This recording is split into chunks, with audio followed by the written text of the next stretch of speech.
Изхвърлиха ме на 17 с едва $12 и една нейлонова торба. Сега семейството ми иска да живее в моя дом за $750,000 след години мълчание и лъжи. Бях на 17, когато баща ми каза, че не съм създадена за успех. Не беше някаква моментна обида.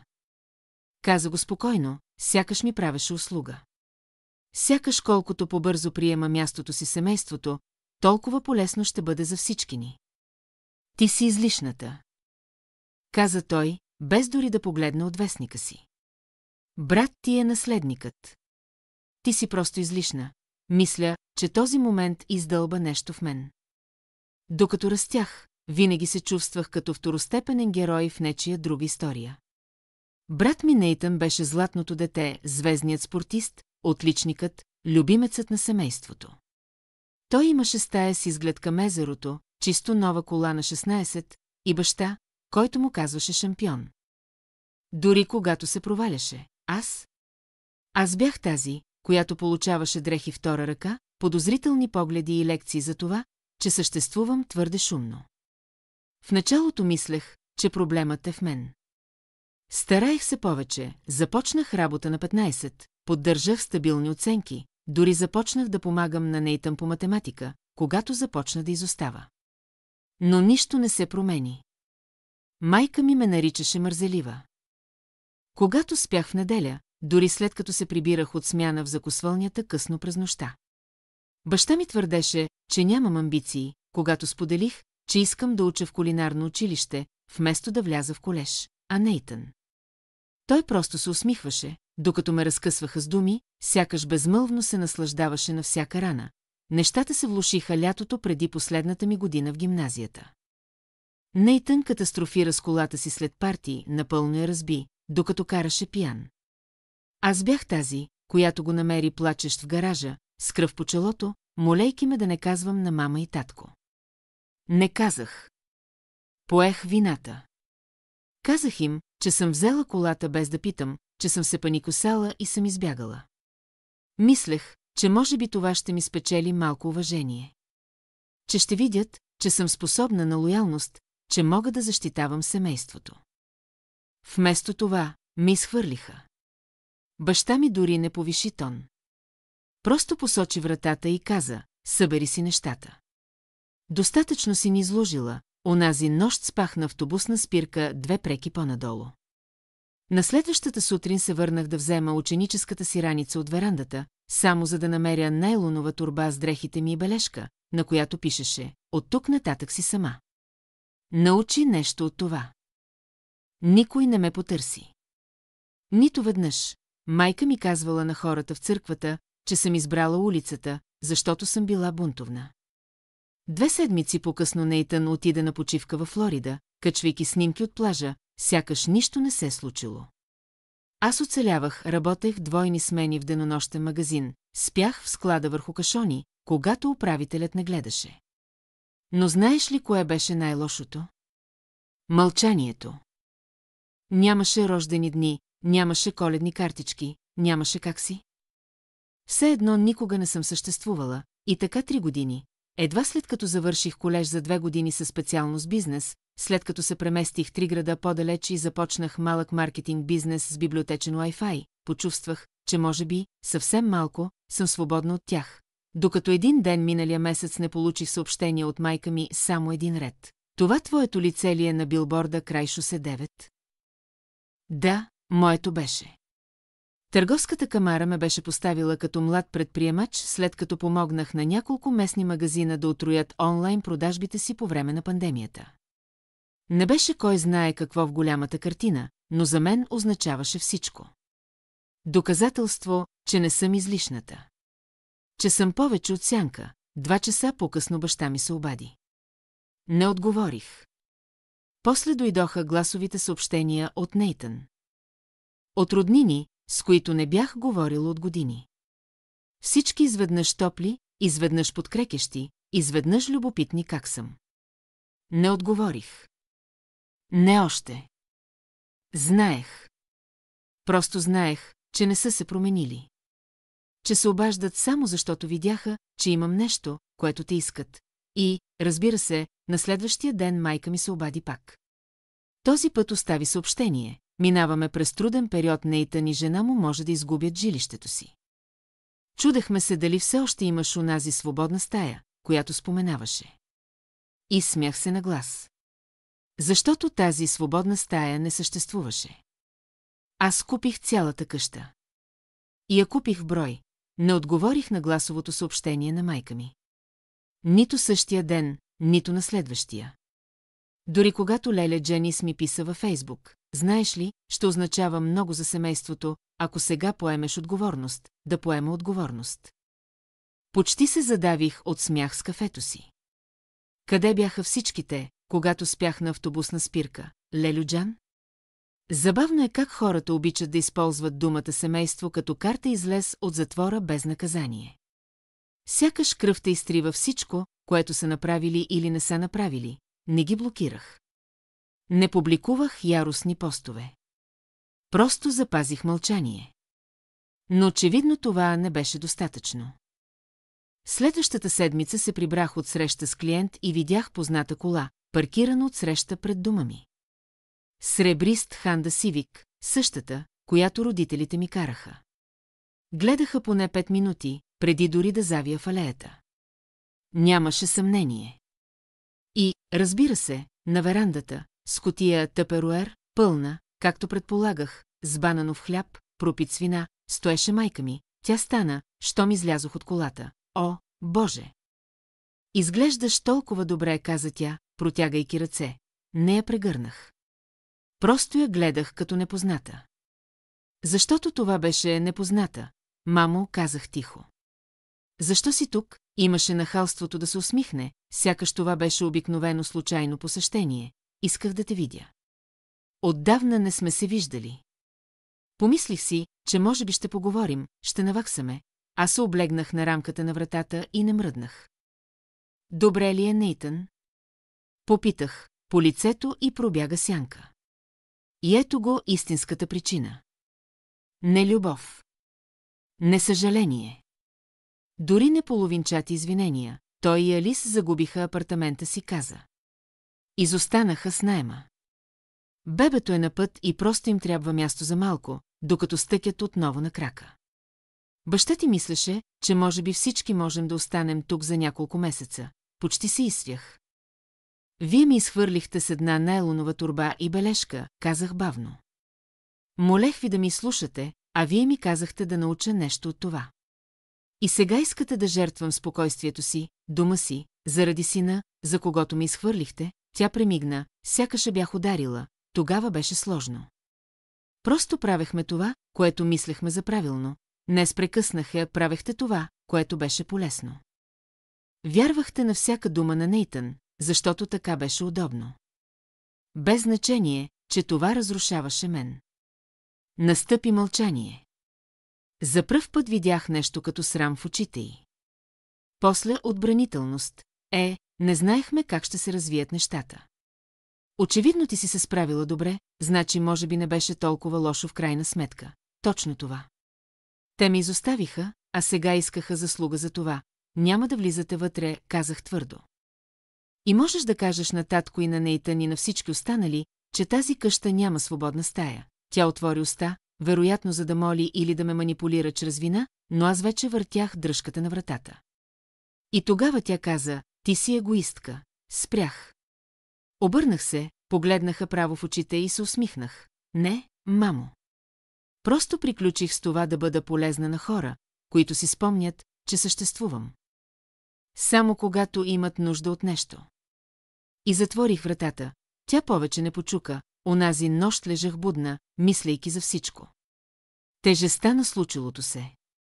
Фактът, че имаха дързостта да се появят тук, да поискат помощ, да се държат сякаш все още сме семейство след всичко, което направиха. За миг почувствах вина, онази стара, позната болка. Ами ако аз съм лошата сега, но си спомних лицето на майка ми онзи ден в кабинета на директора. Когато Нейтън излъга, че съм го ударила. Спомних си как плака за него, как никога дори веднъж не ме погледна с вяра, любов или поне любопитство. Само с разочарование. Спомних си как ме изведоха на сила от училище, как ме изхвърлиха от собствения ми дом. Спомних си мълчанието, не им дължах нищо и все пак не бях приключила. Защото една част от мен искаше не точно отмъщение, а отговорност. Затова написах съобщение не до тях, а до разширеното семейство, братовчеди, лели, чичовци. Хора, които години наред бяха слушали и тяхната версия на събитията. Хора, които вярваха, че съм проблемна, бунтарка, ядосана. Разказах им всичко. За катастрофата, за фалшивото ми признание, за найлоновата торба на верандата, за годините на мълчание, за визитата с Топпърдвър, прикачих дори скриншот от съобщение. Което Нейтън ми беше пратил преди години, където се хваляше колко лесно е било да се отърват от мен. Натиснах изпрати. И за пръв път не се почувствах оплашена. Отне около час съобщението да обиколи фамилния чат. Бях го заглушила от години, но изведнъж телефонът ми не спираше да звъни. Марилеля, това вярно ли е? Никога не съм знаела, че това ти се случило. Чичо Лео, родителите ти казаха. Че си избягала, че си вземала наркотици. Братовчетка Денис, винаги съм се чудела защо изчезна. Толкова съжалявам.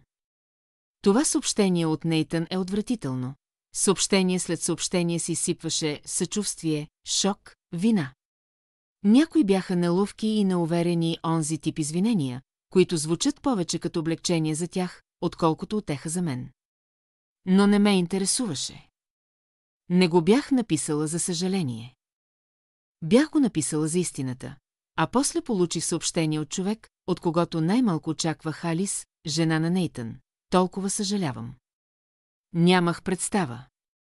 Той ми каза, че си нестабилна и агресивна.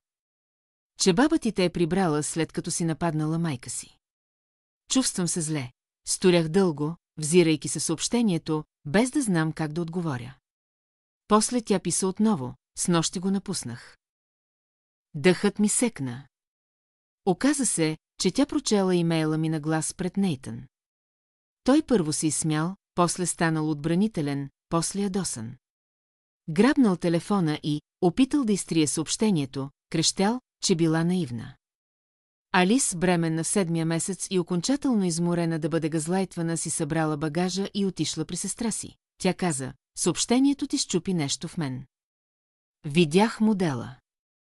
Разбрах, че бебето заслужава по-добро. Не се възгордях. Просто и написах, направи правилното, мислех, че с това всичко приключва. Но Нейтън никога не понасяше да бъде изобличен. 3 дни по-късно излизах от любимото си кафене и се отправях към колата си, когато чух някой да извиква името ми. Обърнах се, беше той. Нейтън. Изглеждаше като сянка на човека, който някога беше необръснат, с хлътнали очи.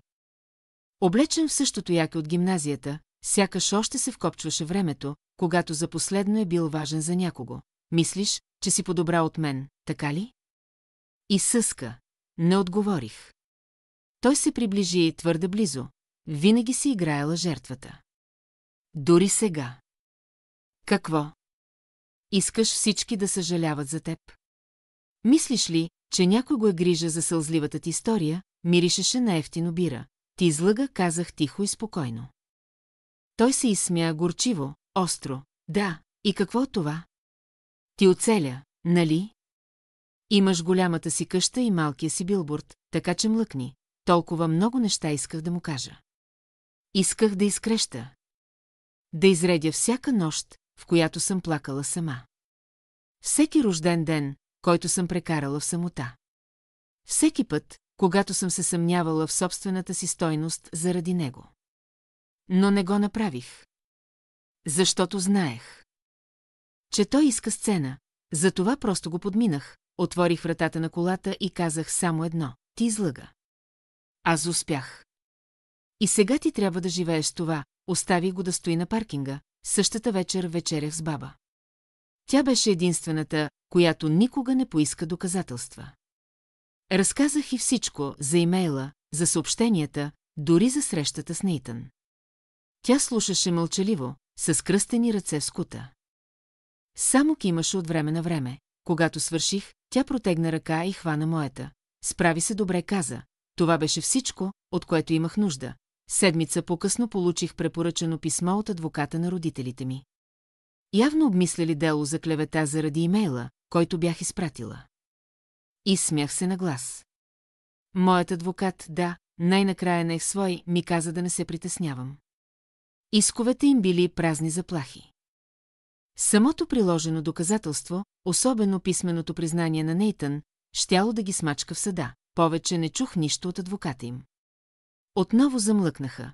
Явно когато спреш да бъдеш полезна, изчезваш. Тогава реших да направя нещо, което не бях правила от години. Вкарах в рамка бележката, която бяха оставили върху найлоновата торба в онази нощ. От тук нататък си сама. Научи нещо от това. Сега виси в офиса ми, точно до наградата от търговската камара. Някои хора рамкират дипломи. Аз вкарах в рамка предупреждение и го превърнах в обещание. Излишната. Така ме нарече той. Просто една излишна.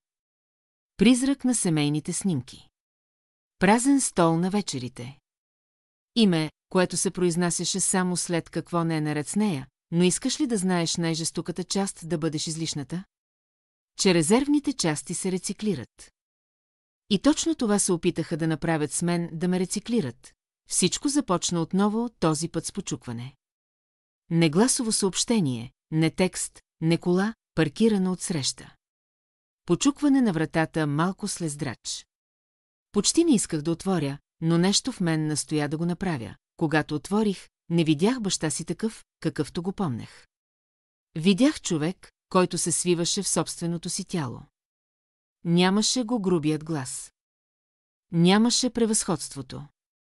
Стоеше там в износен пуловер, държейки плик. Не писмо с куп документи. Прехвърлям къщата на твое име, каза, без дори да ме погледне.